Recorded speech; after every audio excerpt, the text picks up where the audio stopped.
ഇത് പ്രവർത്തിക്കാനാണ് ഉദ്ദേശമെങ്കിൽ, കാരണം കട്ടിപ്പാറ സെക്രട്ടറിയെ ഞങ്ങൾക്ക് വിശ്വാസമില്ല. ഏതെങ്കിലും തരത്തിൽ ഇവർക്ക് അനുകൂലമായ നിലപാടെടുക്കുകയാണെങ്കിൽ ഈ കട്ടിപ്പാറ പഞ്ചായത്ത് ഉപരോധിച്ചുകൊണ്ട് ഒരു ഈച്ചയെ പോലും അവിടുത്തെ കടത്തിവിടാത്ത രീതിയിൽ ഈ സമരസമിതിക്ക് ശക്തമായ സമരം അവിടെ ഉണ്ടാവും.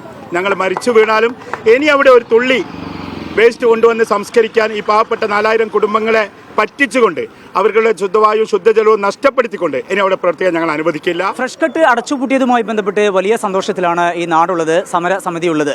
അതിൻ്റെ ഭാഗമായിക്കൊണ്ട് മിഠായിയും അതുപോലെ മധുര പലഹാരങ്ങളൊക്കെ വിതരണം ചെയ്താണ് അവർ ഈ സന്തോഷം പങ്കുവെക്കുന്നത്. ഒപ്പം അതിൻ്റെ ഭാഗമായിക്കൊണ്ടുള്ള ഒരു പ്രകടനമുണ്ടായിരുന്നു. ആ പ്രകടനം അല്പസമയം മുമ്പാണ് അവസാനിച്ചത്.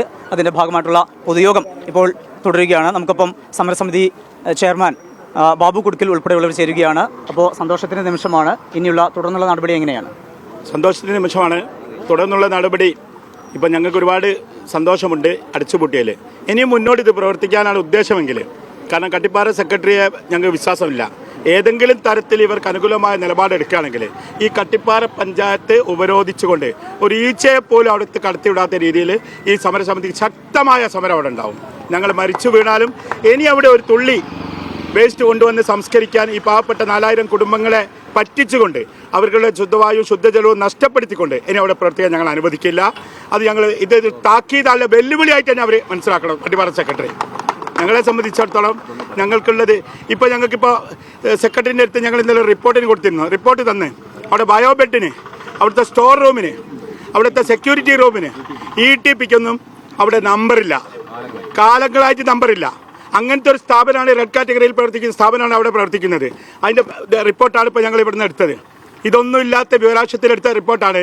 ഇതൊന്നും ഇല്ലാത്ത ഈ കമ്പനിയാണ് 200ഓളം ടണ്ണുകൾ ഇവിടെ കൊണ്ടുവന്ന് കോഴിക്കോട് ജില്ലയിലെ മുഴുവൻ മാലിന്യവും കൊണ്ടുവന്ന് ഈ തീരത്ത് കൊണ്ടുവന്ന് ഇവർ സംസ്കരിക്കുന്നത്.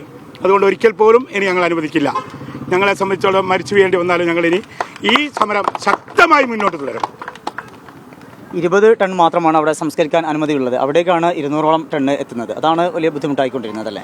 അതെ, ജനങ്ങൾക്ക് ബുദ്ധിമുട്ട്. ഈ കട്ടിപ്പാറ പഞ്ചായത്തിൽ പ്രവർത്തിക്കുന്ന ഇപ്പോൾ ഞങ്ങളെ ചെയർമാൻ പറഞ്ഞതുപോലെ ഒരു ഈച്ചയ്ക്ക് പോലും ഇവിടെ ബുദ്ധിമുട്ട് അനുഭവിക്കുന്നില്ല. ഞങ്ങൾ 4000ഓളം ജനങ്ങളാണ്, ഓമശ്ശേരി, താമരശ്ശേരി, കോടഞ്ചേരി പഞ്ചായത്തിലെ ജനങ്ങളാണ് ദുരിതം അനുഭവിച്ചത്.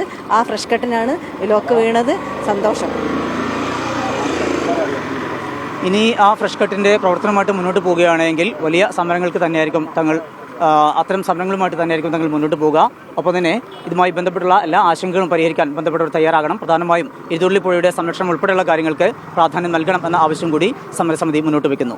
നിഖിലിനൊപ്പം സമീർ സി മുഹമ്മദ്, മീഡിയ 1.